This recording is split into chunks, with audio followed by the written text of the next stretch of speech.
हरिः ओम श्री गुरुभ्यो नमः हरिः ओम।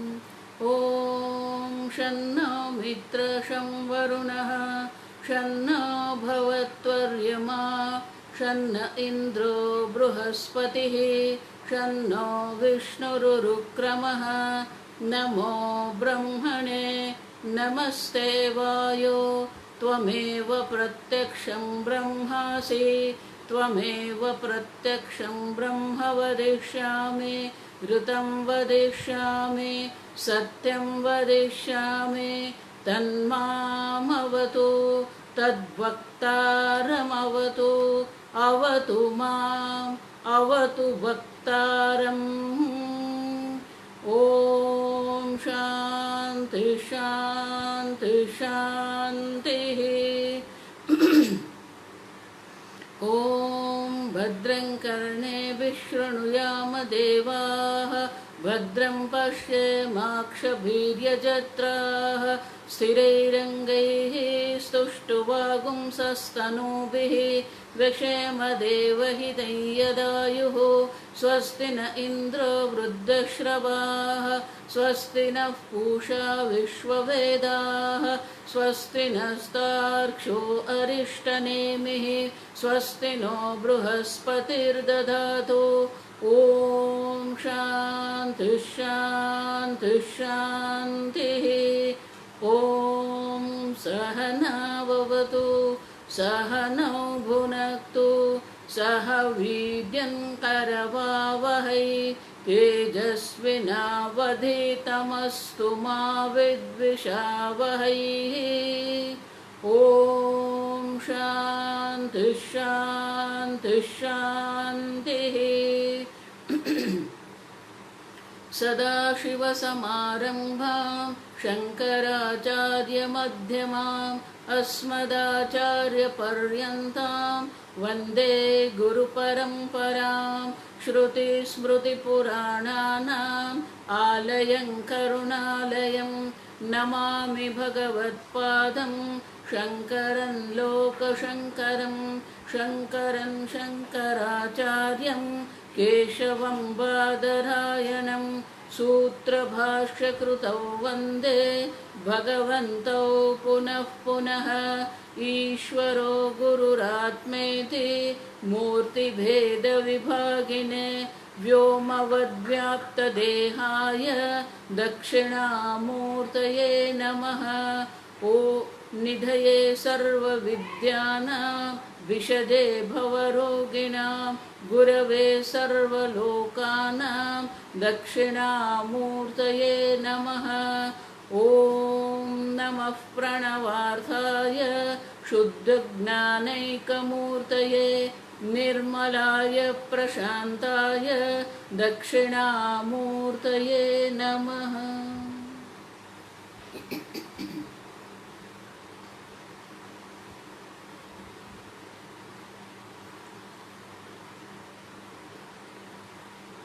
वेद क्या है वो हम समझ रहे हैं। वेद प्रमाण है और वेदः अखिल धर्मस्य मूलम्। संपूर्ण धर्म का मूल संपूर्ण धर्म वेद के विधान में है और इसलिए भगवान कहते हैं शास्त्र विधानोक्तः कार्यं कर्तुम अर्हसि। अर्जुन, आप वही कार्य करने के समर्थ हो जो शास्त्र के विधान के अनुरूप है। तो शास्त्र के विधान में ही धर्म है, हमारे कर्म में कोई धर्म नहीं है, हमारे आदेश में कोई धर्म नहीं है। दो बात हुई, धर्म का मूल धर्म का प्रमाण शास्त्र है और शास्त्र स्वयं प्रमाण है। तीसरा, वेद जो है वेद को अपौरुषेय कहते हैं। अपौरुषेय माने कि कोई पुरुष बुद्धि से ये उत्पन्न नहीं हुए हैं। वेद की उत्पत्ति कोई पुरुष बुद्धि से नहीं हुई है और इसीलिए अपौरुषेय कहते हैं। आजकल जितने भी धर्मपंथ हम देख रहे हैं, किसी न किसी मनुष्य के बुद्धि से वो उत्पन्न हुआ है। जो भी पुस्तक उनके धर्म की जो पुस्तक है, वो पुस्तक की उत्पत्ति जो है किसी न किसी मनुष्य की बुद्धि से वो उत्पन्न हुआ है। अब वेद को अपौरुषेय क्यों कहते हैं, वो भी समझने की आवश्यकता है। पहली बात है, ज्ञान की उत्पत्ति नहीं है। ये बहुत अच्छी तरह समझने की आवश्यकता है। ज्ञान की उत्पत्ति नहीं है, ज्ञान है। अब देखो, बृहदारण्यक में मंत्र है, वो हम बाद में देखेंगे, पहले ये समझ लिए।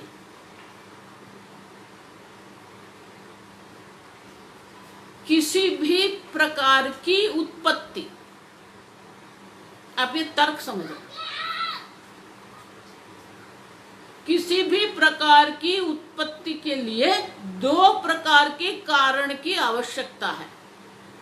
एक बनाने वाला है और एक जिससे ये बनाना है, सर्जन करना है, वो द्रव्य है। पूज्य स्वामी जी कहते थे मेकर एंड मटेरियल। द्रव्य मटेरियल है और उनको बनाने वाला है सर्जन करता।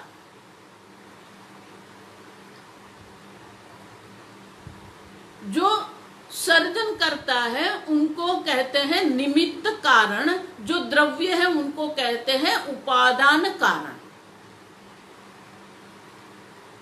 सामान्यतः हमारा जो अनुभव है ये जगत के अंतर्गत, उसमें उपादान कारण जड़ है और निमित्त कारण चेतन है। जैसे दृष्टांत लेंगे,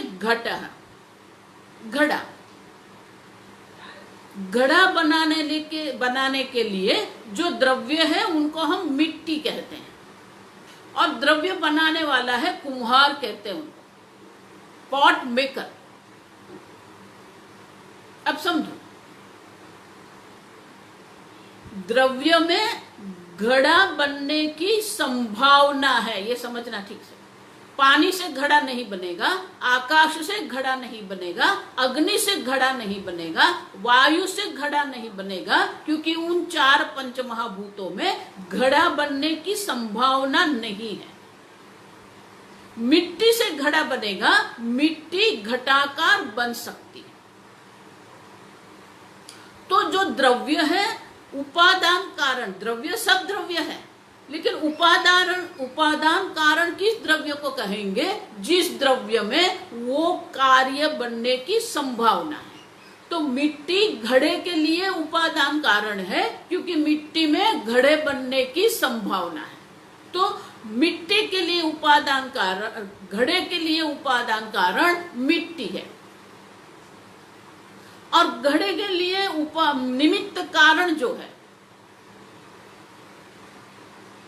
जो कुम्हार जिसको कहेंगे, मुझे आप कुम्हार नहीं कह सकते, मैं आपको भी कुम्हार नहीं, आप समझना। ये मिट्टी में घड़े बनने की संभावना है, इसलिए मिट्टी को हम उपादान कारण कहते हैं। उसी प्रकार से घड़े के निमित्त कारण कौन है, वो भी हमको देखना पड़ेगा। तो घड़े को बनाने के लिए 2 प्रकार की आवश्यकता है। एक ज्ञान है, नो हाउ अंग्रेजी में कहते हैं, और एक कुशलता है, स्किल। तो निमित्त कारण जो है, वो निमित्त कारण में ये 2 चीज होनी चाहिए। एक तो ज्ञान होना चाहिए और उसके साथ साथ कुशलता भी होनी चाहिए, नो हाउ एंड स्किल।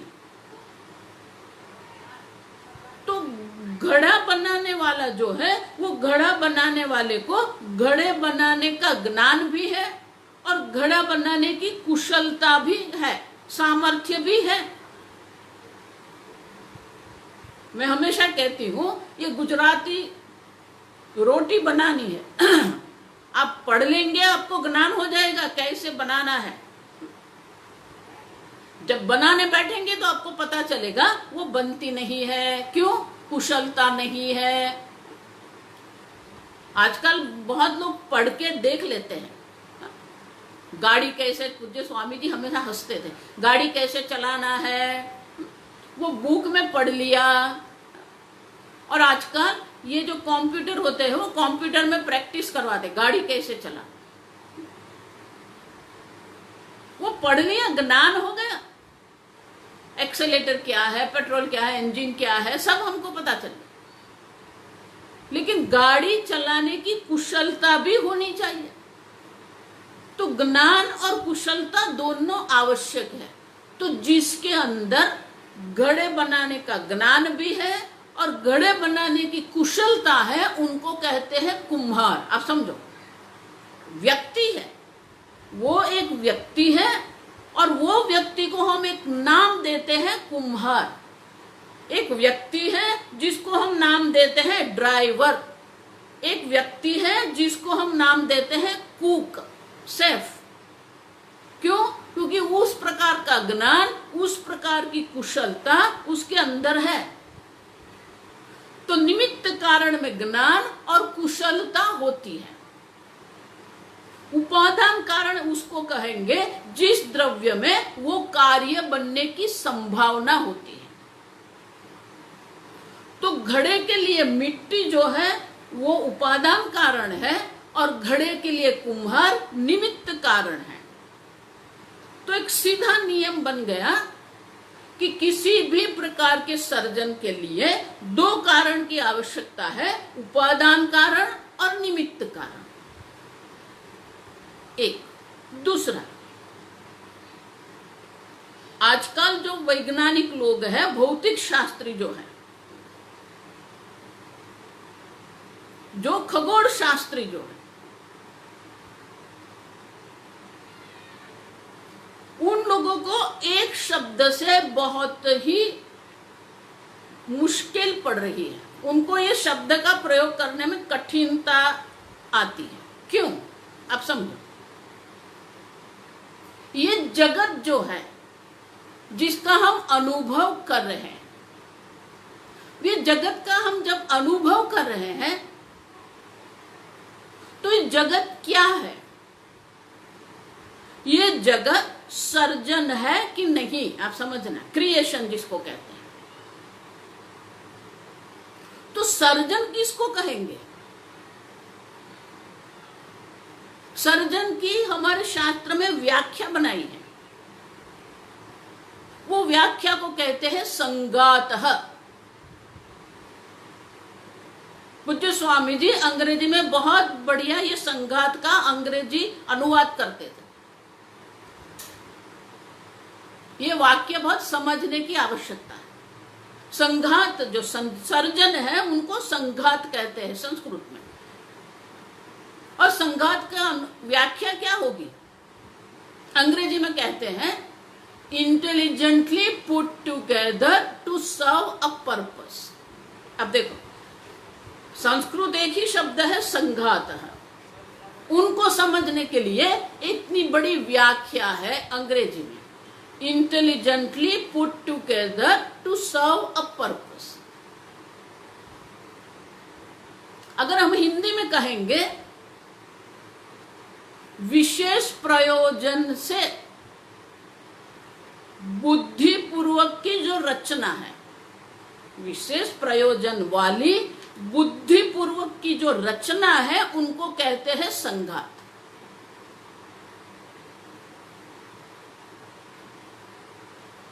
तो ये जो सृष्टि हम जिसको जगत कहते हैं, विश्व जिसको हम कहते हैं, ये जगत जो है वो सर्जन है, संघात है। और संघात जो है उनके लिए एक तर्क है योग शास्त्र में, उनकी व्याख्या बताइए संघात की। संहतानां परार्थत्वात्। देखो ये सब याद रखना पड़ेगा, तभी ये पंचदशी आपको समझ में आएगी। संहतानां परार्थत्वात्, संहतम पुट टुगेदर, माने कि एक विशेष प्रकार की रचना, वो विशेष प्रकार की जो रचना है, संहताना परार्थत्वा, परः चैतन्य, परः का अर्थ क्या होता है? चैतन्य, अर्थत्वा चैतन्य के लिए। अब समझो, किसी भी प्रकार का जो संघात है, विशेष प्रकार की जो रचना है, वो विशेष प्रकार की जो रचना है, वो रचना बनाने वाला चैतन्य है, और जिसके लिए वो बनाया है वो भी चैतन्य है।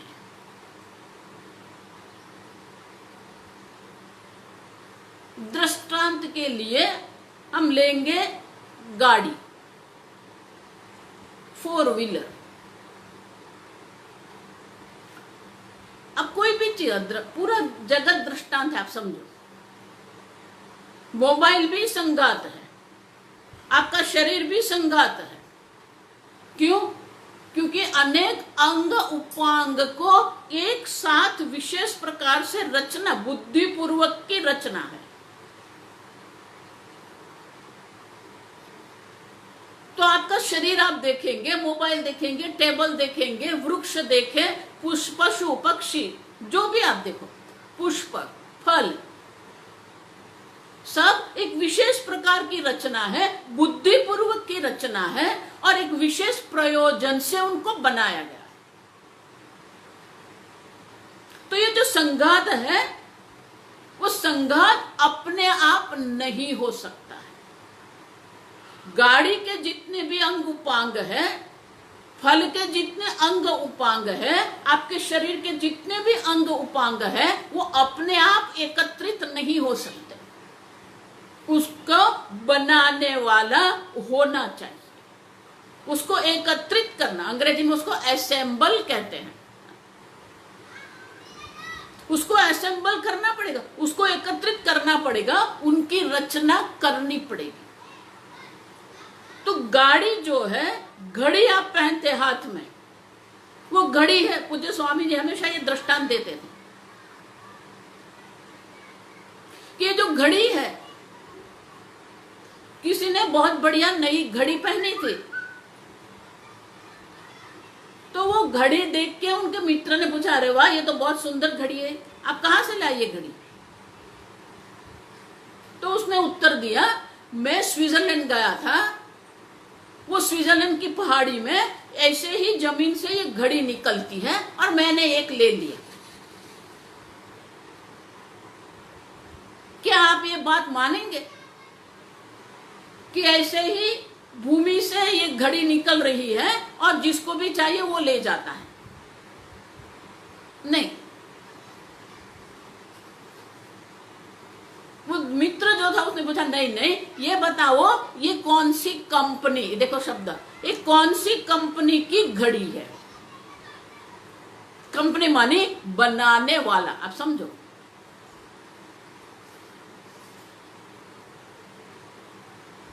घड़ी अपने आप नहीं हो सकती है, उसको बनाने वाला होना चाहिए, निमित्त कारण होना चाहिए। क्योंकि वो घड़ी के जितने भी अंग उपांग है वो जड़ है, वो अपने आप एकत्रित नहीं हो सकते। आजकल टेक्नोलॉजी बहुत आगे बढ़ गई है, वो नैनो टेक्नोलॉजी उसको कहते हैं। 1975 में 1975 में फ्रीमैन ने पहली बार ये बात की थी, नैनो टेक्नोलॉजी की।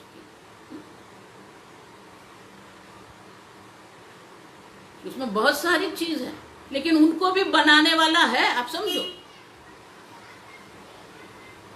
कोई भी चीज है, कंप्यूटर है या कोई भी चीज है, उनको बनाने वाला होना चाहिए, चेतन होना चाहिए। क्यों? क्योंकि ज्ञान चेतन में रहता है, कुशलता चेतन पुरुष में होती है, जड़ में नहीं। और इसलिए निमित्त कारण जो है वो चेतन है, उसमें ज्ञान है और कुशलता भी है। जो ये संघात की रचना करता है। और वो जो बनाया है वो किसके लिए बनाया है? घड़ी घड़ी के लिए नहीं बनाई है, घड़ी वृक्ष के लिए नहीं बनाई है, घड़ी मनुष्य के लिए बनाई है, जो मनुष्य भी चेतन है। मानी किसी भी प्रकार का जो संघात है वो संघात बनाने वाला भी चेतन है और जिसके लिए बनाया वो भी चेतन है। और इसलिए संहताना परार्थत्व। अब इतना आप समझ गए कि किसी भी प्रकार का जो संघात है, विशेष प्रकार की जो रचना है, बुद्धिपूर्वक की जो रचना है, उनको बनाने वाला चेतन होना चाहिए। तो आप समझो, शास्त्र कहता है कि ये जो जगत है वो संघात है। अगर ये जगत संघात है तो संहताना परार्थत्व, वो जगत बनाने वाला होना चाहिए।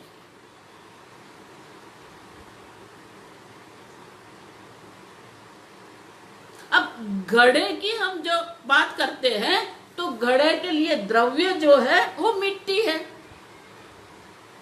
और जो बनाने वाला है वो कुम्हार है। तो ये जगत जो हम अनुभव कर रहे हैं, विश्व जिसका हम अनुभव कर रहे हैं, वो अगर संघात है, आपका मनुष्य शरीर देखो वो संघात है, तो उसको बनाने वाला होना चाहिए।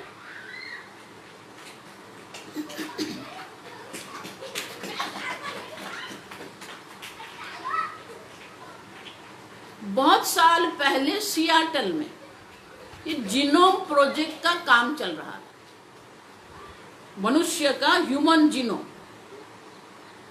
हमारे 43 जीनोम जो हमारे हैं उनके एक एक कोडिंग कर रहे थे। वो कोडिंग का प्रोजेक्ट चल रहा था। उनका जो मुख्य डायरेक्टर जो था, मेरे ख्याल से कोलिन उसका नाम था, बात याद नहीं है, वो बिल्कुल नास्तिक वैज्ञानिक था, जीव शास्त्री था। उसको ये भगवान में कोई इंटरेस्ट नहीं था, ये ईश्वर में भगवान है, ईश्वर है, गॉड है, उसमें कोई रस नहीं, उनको रुचि, कोई प्रकार की रुचि नहीं। और वो ये जीनोम प्रोजेक्ट का डायरेक्टर था। पूरे वैज्ञानिक लोग यही सोचते हैं, पूरे जो ये जीव शास्त्री है, ये खगोल शास्त्री जो है, एस्ट्रोनॉमर्स जो है, ये सब लोग क्या सोचते हैं?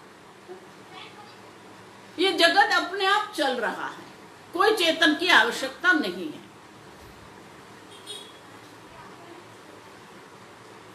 तो वो भी ये प्रोजेक्ट पर काम कर रहा था।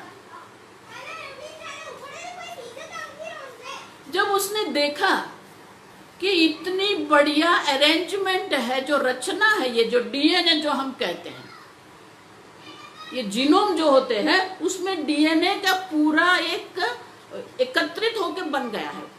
उसको खोलना पड़ता है तो डीएनए का जो तंतु है वो निकलेगा उसके अंदर, और वो तंतु में जितने भी परमाणु AT, CG और AT जो कहते हैं, ये 4 प्रकार के होते हैं। तो वो उनका कोडिंग कर रहे थे कि ये जो जीन है वो हमारी आंख के लिए है, ये प्रकार का जो जीन है वो हमारी त्वचा के लिए है। वो अनेक प्रकार से वो कोडिंग कर रहे थे। वो बहुत कॉम्प्लिकेटेड थिंग है, अभी हम वो समझ नहीं सकते हैं यहाँ पर। फिर उसने देखा कि इतनी बढ़िया, देखो इसलिए मैंने कहा बुद्धिपूर्वक की रचना, आप समझो। मेरे एक एक शब्द के पीछे कोई ना कोई एक कारण रहता है। एक बार अगर आप स्वीकार करें बुद्धिपूर्वक, ये शब्द अगर स्वामी जी कहते हैं इंटेलिजेंटली पुट टुगेदर, अगर बुद्धिपूर्वक आप कहेंगे तो बुद्धि चेतन में होती है, टेबल में, जड़ में नहीं होती, आप समझो। इसलिए ये बुद्धिपूर्वक शब्द बहुत आवश्यक है। तो उसने देखा इतनी बढ़िया अरेंजमेंट है, वो ऐसे तो नहीं बन सकती है। वो अपने आप ऐसे तो ये परमाणु एकत्रित नहीं हो सकते हैं। हमारे जो शरीर में मनुष्य शरीर जो बना है वो पूरा डीएनए से बना है, उनका कोडिंग है वहां पर। वो सोच में पड़ गया, वो आधे तक पहुंचा था, वो एक सोच में पड़ गया। देखो, इसलिए कल मैंने कहा था वैज्ञानिक लोग प्रमाणिक होते हैं। तो उसने अपने आप के एक प्रश्न उठाया कि इतना बुद्धिपूर्वक का जो ये है, ये जो रचना डीएनए की है और डीएनए में से जो जीनोम बन रहे हैं, तो ये अपने आप तो कैसे हो सकता है? उसके पीछे कोई इंटेलिजेंट होना चाहिए। ये इंटेलिजेंस है। तो बहुत दिनों के चिंतन मनन के द्वारा अपने आप में प्रश्न उतने पूछते रहे, वो अपने आप में सोचते रहे। देखो, वैज्ञानिक लोग भी एक तरह के ऋषि है। जो चिंतन मनन करने वाले हैं उनको ऋषि कहते हैं। वो लोग भी चिंतन मनन करने वाले हैं और वो प्रमाणिक है। अगर कुछ गलत है तो वो स्वीकारते हैं, या ये मेरी कहीं कहीं पर, कहीं किसी भी प्रकार से ये मेरी भूल है, ये क्षति है मुझ में, वो स्वीकारते हैं। इतनी प्रमाणिकता है। तो वो चिंतन मनन कर रहा था, काम भी चल रहा था, मन के पीछे ये चिंतन चल रहा था उनका। और बहुत दिनों के बाद उनके समझ में आ गया कि ये बनाने वाला कोई होना चाहिए। तो उन्होंने जो चिंतन मनन किया, उनके आधार पर उन्होंने एक पुस्तक का लेखन किया। फिर वो पुस्तक प्रकाशित भी हुआ। वो पुस्तक का नाम है, देखो वो नाम क्या, वो नाम बहुत बढ़िया है, इसलिए मैं ये बात कर रही हूं। वो पुस्तक का नाम उन्होंने रखा डीएनए लैंग्वेज ऑफ गॉड। अब देखो, ये शीर्षक देखो आप, डीएनए लैंग्वेज ऑफ गॉड। ये डीएनए जो है वो भगवान की भाषा है, वो भगवान की रचना है। आपकी त्वचा कैसे होगी, आपकी आंख कैसे होगी, आपके बाल कैसे होंगे, आपके शरीर कैसा होगा, एक एक चीज वहां पर बताई गई है। तो उन्होंने कहा ये डीएनए जो है लैंग्वेज ऑफ गॉड। अगर आप प्रामाणिकता से चिंतन करेंगे तो आपको स्वीकार करना पड़ेगा ये जगत सर्जन है, संगात है, और सर्जन करने वाला सर्जन करता होना चाहिए। अब ये तर्क याद रखो। ये मकान है तो मकान बनाने वाला होना चाहिए। अब एक दूसरा दोष है, तर्क दोष कहते हैं उसको। आप समझो ठीक से, पूरी पंचदशी तर्क पर ही चलेगी। शास्त्र प्रमाण है लेकिन उसके साथ साथ तर्क भी है। अब जगत के हम जब देखते हैं, ये मकान जैसे कहते हैं, ये घर मेरा है, बंगला मेरा है। तो जब आप कहते हैं ये मेरा बंगला है, तो वो बंगले बनाने के लिए सर्जन करने वाला है। लेकिन वो सर्जन करने वाला कौन? एक है? नहीं, अनेक। प्लम्बर है, इलेक्ट्रिशियन है, वो सीमेंट का काम करने वाला है, टाइल्स का काम करने वाला है, वो मेटल का भी जाली लगाई है, ग्रिल लगाते हैं हम बारी पर, वो ग्रिल बनाने वाला है। अब देखो, घर में लाइट, ट्यूबलाइट है तो ट्यूबलाइट बनाने वाला है, पंखे है पंखा बनाने वाला है, झूला है झूला बनाने वाला है। तो तो घर में अनेक प्रकार से है, तो अनेक कर्ता हो गए। तो गाड़ी बनाई तो गाड़ी बनाने वाले भी एक है नहीं, एरोप्लेन बनाया एक है नहीं, अनेक कर्ता है। आप समझो, ये जगत संघात है, ये जगत सर्जन है। लेकिन हम जो देख रहे हैं, हमारा जो अनुभव है उसमें यह है कि किसी भी चीज को बनाने के लिए एक कर्ता नहीं होता है, सर्जन कर्ता अनेक है।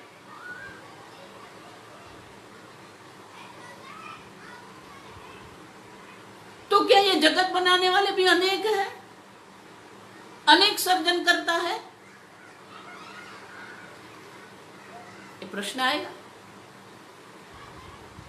चेतन है वो स्वीकार कर लिया, लेकिन एक है या अनेक है?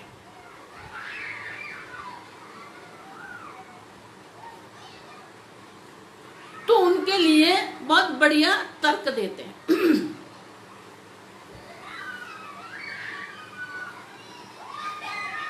कि ये जगत जो है, जैसे ये मनुष्य शरीर है, वो बनाने वाला अनेक है कि एक है? तो शास्त्र कहता है एक सर्जन करता।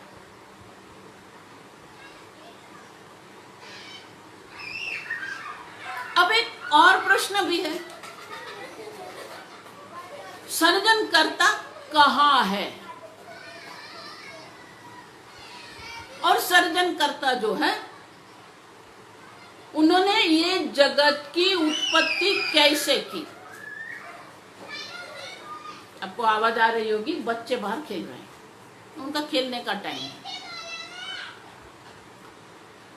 तो सर्जनहार कहाँ है और ये सर्जन कैसे हुआ?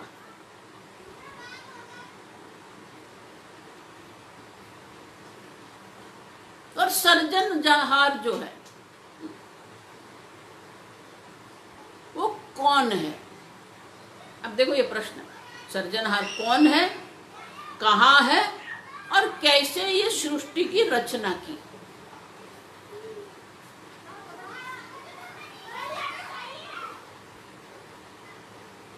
तो एक तर्क देते हैं, घटस्य कर्ता घटज्ञ। जो घड़े बनाने वाला है उनको घड़े बनाने का ज्ञान है।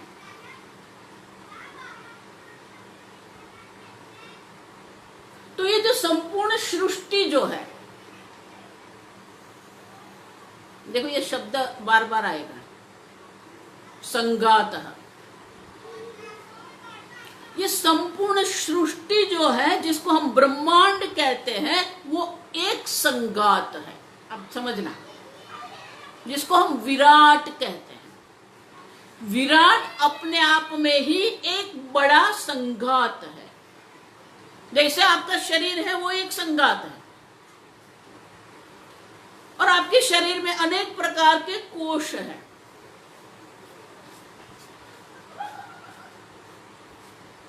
वैद्यकीय ज्ञान के जो मेडिकल नॉलेज जो है, उनके हिसाब से उन लोगों ने जो संशोधन किया है, उनके हिसाब से ये हमारे शरीर में डीएनए एक ही है, जीनोम जो हमारे एक ही है, लेकिन उनसे करीब करीब 250 प्रकार के कोश हमारे शरीर में। हृदय के जो कोश है वो अलग है, जो हमारा दिमाग है, मगज जिसको कहते हैं, उसका भी अलग है। आंख के कोश अलग है, त्वचा के कोश अलग है, जिह्वा के कोश अलग है, नाखून के कोश अलग है।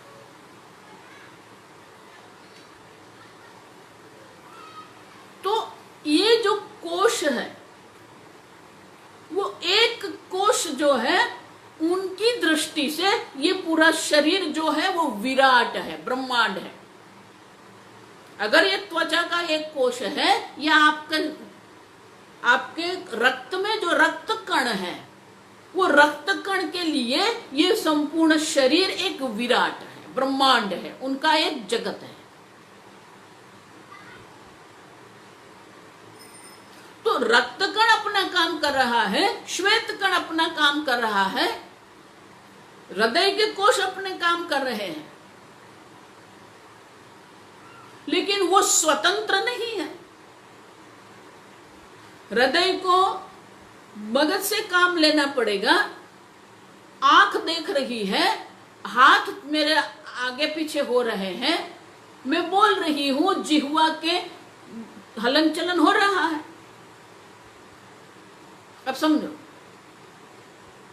तो ये जो क्रिया हो रही है शरीर में, उस शरीर में जो भी क्रिया हो रही है, उनके हिसाब से हम समझ सकते हैं कि यहाँ एक चेतन है, शरीर में एक चेतन है जो आप है। ये शरीर कोश के लिए ब्रह्मांड है, और वो पूरे शरीर जो है वो शरीर संगात है, वो जो आपके लिए है। मैंने कहा ना, संगात बनाने वाला भी चेतन है, जिसके लिए बनाया वो भी चेतन है। आप जो है ये शरीर में रहते हैं, वो चेतन है।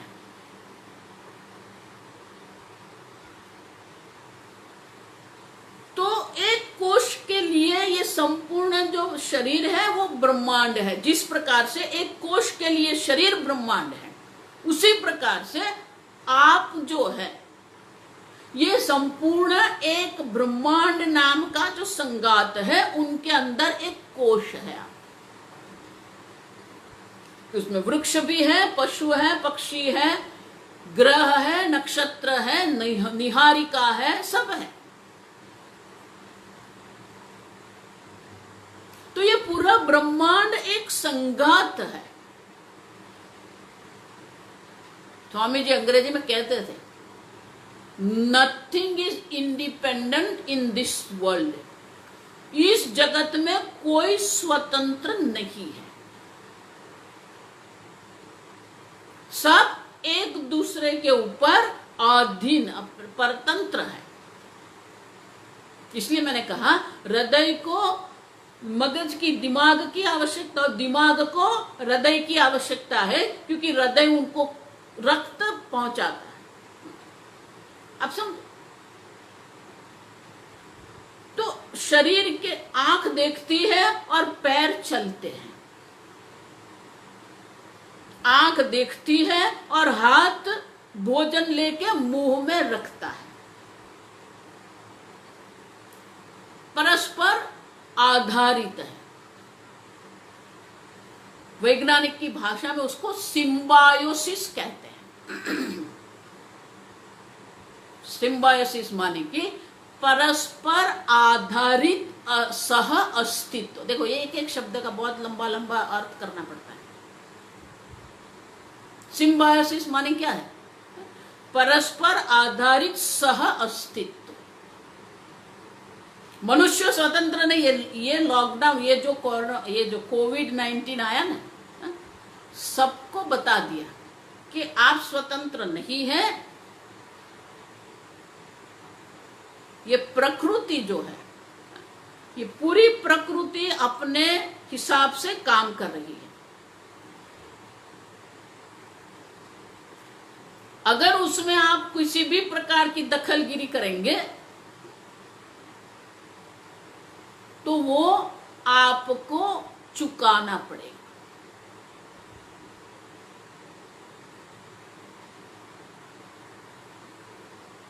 तो पूरा ब्रह्मांड जो है एक संगात है। आप समझो ये वाक्य, पृथ्वी, सूर्यमंडल, हमारी जो पूरी निहारिका है, गैलेक्सी जिसको कहते हैं, सब परस्पर आधारित चल रहा है। चंद्र है, पृथ्वी है, सूर्य है, शनि है, गुरु है, सब ग्रह नक्षत्र है, अनेक प्रकार के तारे हैं। रात को थोड़ा टीवी के सामने बैठने की जगह आकाश का दर्शन करो।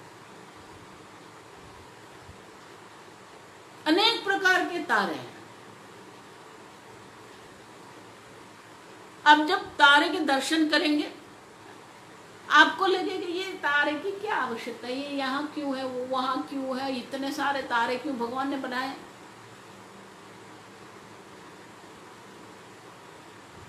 सबकी आवश्यकता है। शास्त्र में कहते हैं इस ब्रह्मांड में एक भी ऐसी कोई वस्तु नहीं है जो व्यर्थ है।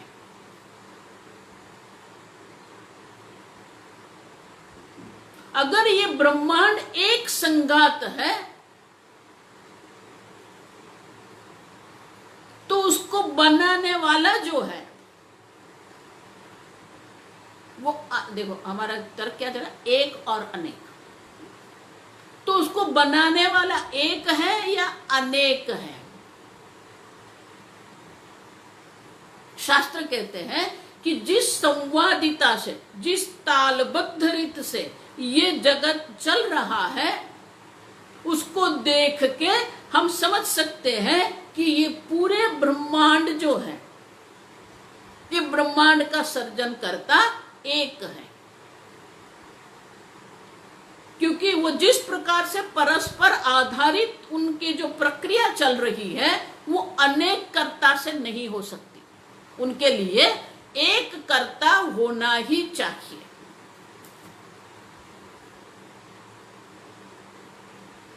एक सर्जन कर्ता। तो घटस्य कर्ता घड़ा बनाने वाला है, उनके पास घड़ा बनाने का ज्ञान और कुशलता है। तो एक शब्द, एक वाक्य आगे हम बोल सकते हैं, सर्वस्य कर्ता सर्वज्ञ। घटस्य कर्ता घटज्ञ, सर्वस्य कर्ता सर्वज्ञ।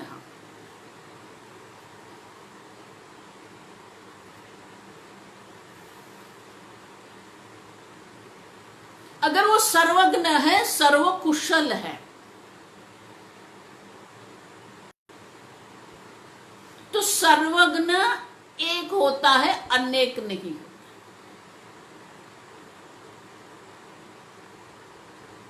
अब देखो, निमित्त कारण सर्वज्ञ है, सर्वकुशल है।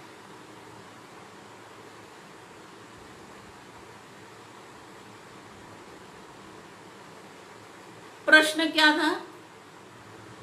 सर्जनकर्ता कहाँ है और सर्जनकर्ता ने कैसे ये जगत की उत्पत्ति की?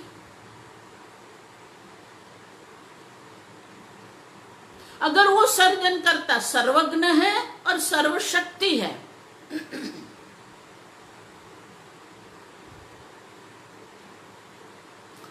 तो सर्वज्ञ उसको, अब देखो बहुत सारी बातें ऐसी हैं कि हम सुनते हैं लोग, उनका अर्थ का स्फुरण होना चाहिए। उसको अंग्रेजी में रेवलेशन कहते हैं। देखो एक एक शब्द आप सुनते हैं लेकिन उसके अर्थ का स्फुरण आपके मन में आना चाहिए। मैंने शब्द नया बनाया सर्वज्ञ, आपने सुना। सर्वज्ञ माने क्या? सर्वज्ञ वो सब जानता है। सब जानता है माने क्या? तो आपने अनुवाद करके बता दिया।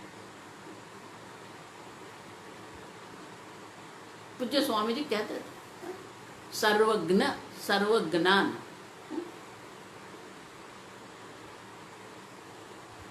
सर्वज्ञ उसको कहते हैं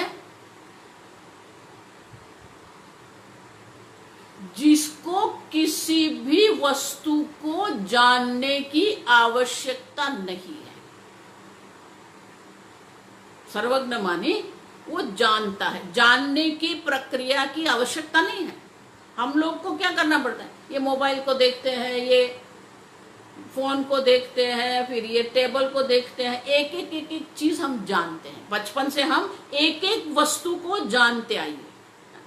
ये गणित है, ये एक है, ये दो है, 2 गुना 4, ये हम एक एक समझते हैं।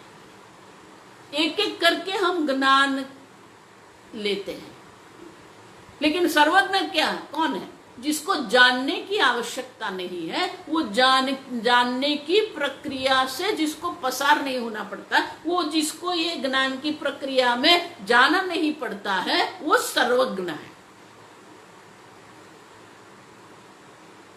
एक एक को जानने की आवश्यकता नहीं है।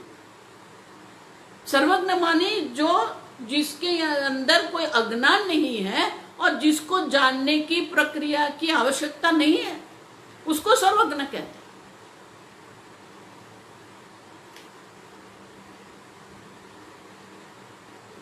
तो वो सर्वज्ञ है, सर्वशक्ति है। अब प्रश्न ये है कि वो सर्वज्ञ सर्वशक्ति जो परमात्मा है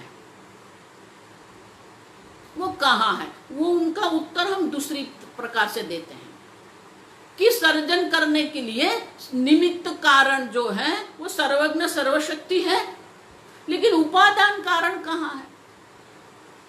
देखो, संपूर्ण विश्व में, आप समझना, संपूर्ण विश्व में जितने भी धर्म पंथ है, जितने भी है, हमारे भारत में भी अनेक प्रकार के धर्म हैं, अनेक प्रकार के संप्रदाय हैं।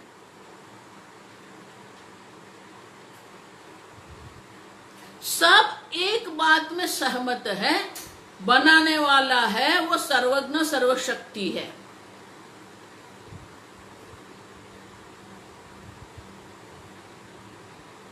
लेकिन वो बनाने वाले, जैसे मैंने कहा कि कोई भी निर्माण करने के लिए दो प्रकार के कारण की आवश्यकता है, निमित्त कारण है, उपादान कारण। तो ईश्वर निमित्त, जो जगत कर्ता जो है वो निमित्त कारण है।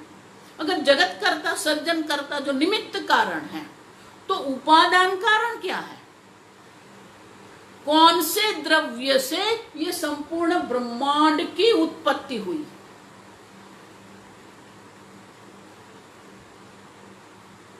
और हमारा जो हमारी जो समझ है कि उपादान कारण जड़ होता है, निमित्त कारण चेतन होता है। तो जो सर्वज्ञ सर्वशक्ति है, उन्होंने कौन से द्रव्य से ये जगत बनाया? अगर आप कहेंगे, बहुत सारे पंथ ऐसे हैं, वो धर्म पंथ ऐसे कहते हैं, आउट ऑफ नथिंग, ये शून्य से सर्जन किया है। अगर वो शून्य से सर्जन है तो हमारा अनुभव भी शून्य होना चाहिए, लेकिन हमारा अनुभव शून्य नहीं है। हमारा अनुभव क्या है घटः अस्ति, ये घड़ा है, शून्य नहीं है। है माने अस्तित्व है, वहां शून्यता नहीं, अस्तित्व है। घड़े का अस्तित्व है, शरीर का अस्तित्व है, मोबाइल का अस्तित्व है, ये है। अब समझो, किसी भी प्रकार से वो अस्तित्व है वहां पर, शून्य का अनुभव नहीं है हमको। तो उसके लिए शास्त्र कहते हैं कि हमारे पास दो परिस्थितियां हैं। एक, ये जगत का, ब्रह्मांड का हम अनुभव कर रहे हैं, और ये जगत सर्जन है, संघात है। अगर ये जगत सर्जन है तो एक समय पर उनका सर्जन हुआ होगा। जैसे घड़ा, मिट्टी है, उपादान कारण है, मिट्टी से कुम्हार घड़ा बनाता है, तो घड़ा बनाने की जो प्रक्रिया है वो काल में होती है। पहले वो मिट्टी के आकार में था, अभी वो घटाकार है। तो वो सर्जन की प्रक्रिया काल में होती है, और इसीलिए एक परिस्थिति है जो हम ये संपूर्ण सर्जन, ये संघात, ये ब्रह्मांड का अनुभव हम कर रहे हैं। लेकिन ये ब्रह्मांड की उत्पत्ति हुई, सर्जन हुआ, उसके पहले, जैसे घड़ा जो है वो पहले मिट्टी था, उसी प्रकार से ये पूरा ब्रह्मांड जो है, उनकी अगर उत्पत्ति हुई है तो उत्पत्ति काल के पहले, आप समझो, ये जगत नहीं था, ये जगत नहीं था। देखो, ये समझना, जगत नहीं था, लेकिन निमित्त कारण था कि नहीं? निमित्त कारण था। जगत की उत्पत्ति हुई उनके पहले, जब ये ब्रह्मांड नहीं था, तब ये जगत कर्ता निमित्त कारण होना चाहिए, जिसने ये जगत की उत्पत्ति की।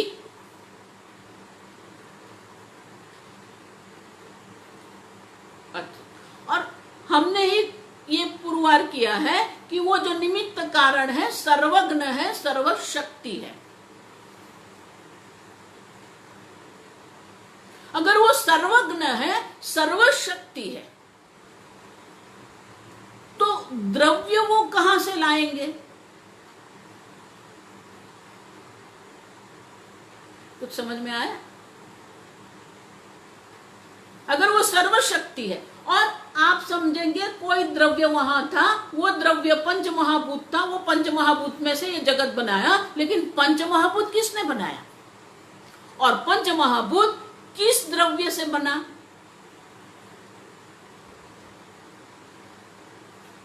एक।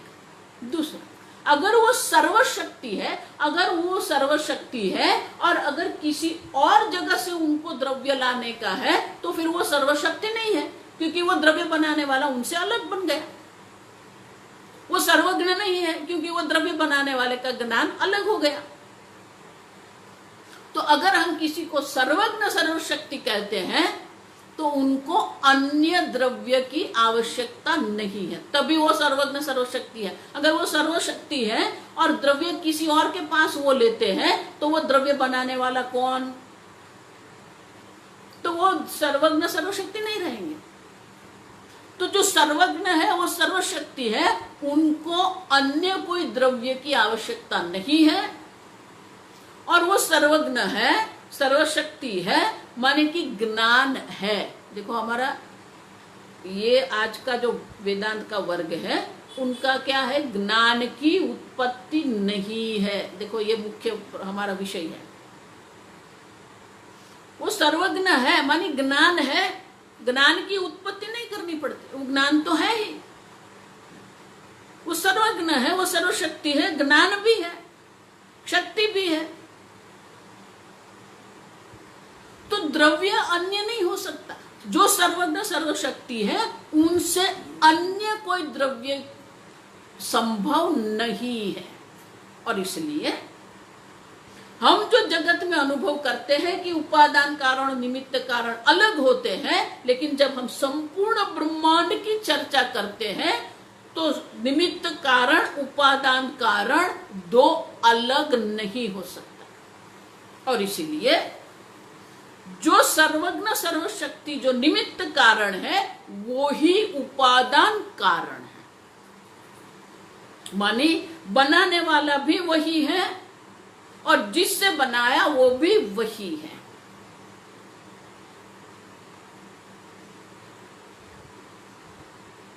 निमित्त कारण भी वो एक है, निमित्त कारण और उपादान कारण एक ही है। अब समझना। और इसलिए ये जो जगत कर्ता जो है, उनको कहते हैं अभिन्न निमित्त उपादान कारण। अभिन्न माने क्या? दो अलग नहीं है। निमित्त कारण और उपादान कारण भिन्न नहीं है, अभिन्न है। अभिन्न निमित्त उपादान कारणम। अब वही जो उपादान कारण जो सर्जन करता है, वही अगर उपादान कारण है, तो एक सीधा नियम है, जहां घड़ा मानी कार्य और मिट्टी मानी कारण, जहां कार्य होता है वहां उपादान कारण अवश्य होना चाहिए। मिट्टी के बिना घड़ा नहीं है, तंतु के बिना वस्त्र नहीं है।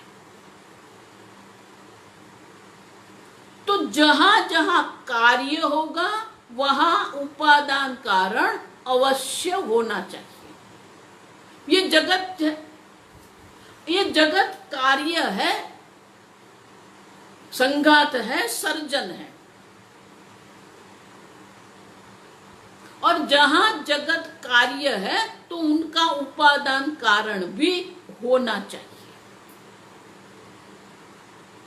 अगर वो सर्जनहार, वो सर्जन करता, उपादान कारण भी है, तो हमारा जो प्रश्न था, जो उपादान, जो निमित्त कारण है, वो सर्जन करता कहाँ है?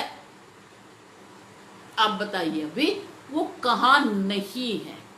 सर्जन करता कहाँ है, ये प्रश्न नहीं रहता है। अब प्रश्न हम पूछ सकते हैं, सर्जन करता कहाँ नहीं है?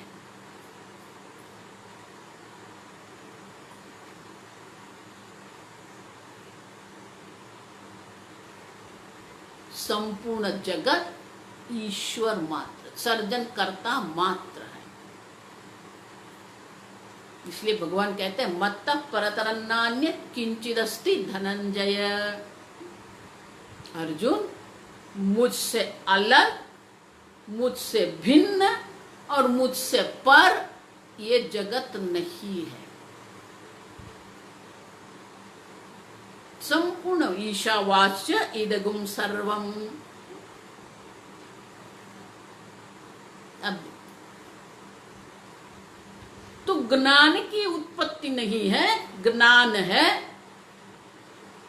ईश्वर भी ज्ञान का कर्ता नहीं है। आप समझोगे, जो जगत करता है उनको हम ईश्वर कहते हैं। अभिन्न निमित्त उपादान कारणम ईश्वर।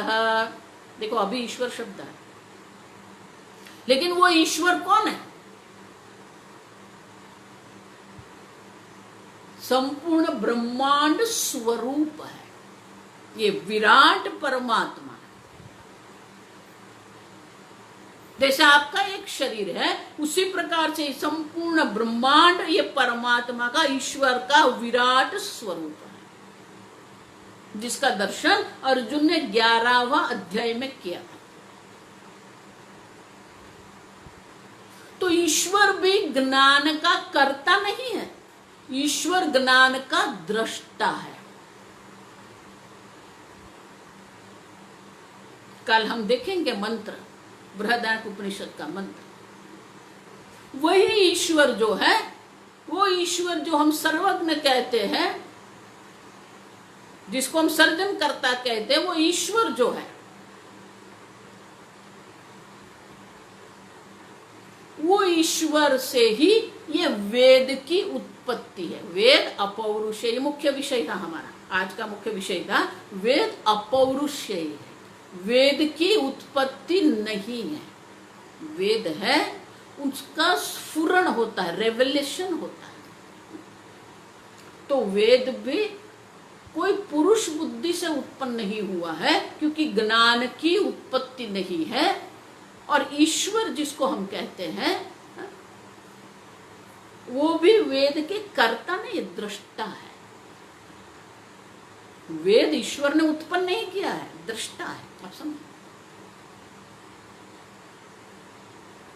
सर्वस्य चाहम हृदि सन्निविष्टः मत्तः स्मृतिरपोहम ज्ञानम च वेदश्च सर्वश्च अहमेव वेद्यः वेदश्च। देखो, संपूर्ण वेद में जानने योग्य एक ईश्वर ही है। वेदांत कृत वेदविद, देखो 3 है। जानने योग्य, वेद में जानने योग्य मैं हूं अर्जुन। वेदांत कृत, ये वेद ने, वेद को बनाने वाला, उनका स्फुरन करने वाला भी मैं हूं, और वेद को जानने वाला भी, वेदविद भी मैं हूं। आप सब माने कि एक शब्द में अगर हम कहें तो वेद ईश्वर की वाणी है। अगर वेद ईश्वर की वाणी है तो हमारे लिए वेद जड़ नहीं है, शास्त्र जड़ नहीं है, शास्त्र चेतन है। ईश्वर की वाणी अगर है, वाणी चेतन होती है, जड़ नहीं होती है। इसलिए आप भगवत गीता कहो या पुराण कहो या वेद कहो, ये सब चेतन है हमारे, क्योंकि वो ईश्वर की वाणी है। इसलिए वेद प्रमाण है, वेद संपूर्ण धर्म का मूल है, और वेद अपौरुषेय है, ये स्पष्ट होना चाहिए। चौथी बात वेद की जो है वो हम कल समझेंगे। उसके पहले ये वेद के लिए बृहदारण्यक में बहुत सुंदर मंत्र है, वो पहले हम कल देखेंगे, फिर ये चौथी बात करेंगे। ओम स्वस्ति प्रजाभ्यः परिपालयन्तां न्यायेन मार्गेण महीं महिषाः गोब्राह्मणेभ्यः शुभमस्तु नित्यं लोकाः समस्ताः सुखिनो भवन्तु काले वर्षतु पर्जन्यः पृथिवी सस्यशालिनी देशोऽयं क्षोभरहितः ब्राह्मणाः सन्तु निर्भयाः ओम सर्वेषां स्वस्तिर्भवतु सर्वेषां शान्तिर्भवतु सर्वेषां पूर्णं भवतु सर्वेषां मङ्गलं भवतु सर्वे भवन्तु सुखिनः सर्वे सन्तु निरामयाः सर्वे भद्राणि पश्यन्तु मा कश्चित् दुःखभाग् भवेत् असतो मा सद्गमय तमसो मा ज्योतिर्गमय मृत्योर्मा अमृतंगमय ओम पूर्णमदः पूर्णमिदं पूर्णात् पूर्णमुदच्यते पूर्णस्य पूर्णमादाय पूर्णमेवावशिष्यते ओम शांति शांति शांति हरि ओम श्री गुरुभ्यो नमः हरि ओम।